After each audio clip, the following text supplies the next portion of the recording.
Back to news.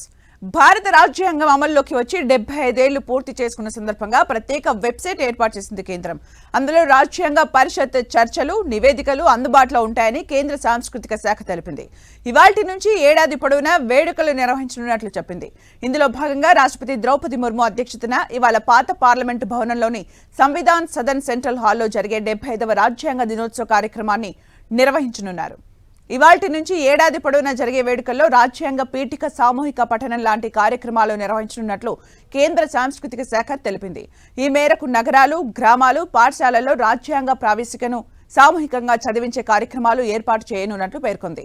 ఇవాళ జరిగే రాజ్యాంగ దినోత్సవం కేవలం పార్లమెంటులో జరుపుకునే వేడుక మాత్రమే కాదని, ఇది దేశం మొత్తం జరుపుకోవాల్సిన పండుగని కేంద్ర పార్లమెంటరీ వ్యవహారాల మంత్రి కిరణ్ రిజిజు తెలిపారు. రాజ్యాంగాన్ని గౌరవించే వ్యక్తులుగా అందులోని విషయాలను దేశ ప్రజల ముందుకు తీసుకువస్తున్నామన్నారు. ఇవాళ రాజ్యాంగ నిర్మాతలకు నివాళులు అర్పించనున్నట్లు పేర్కొన్నారు.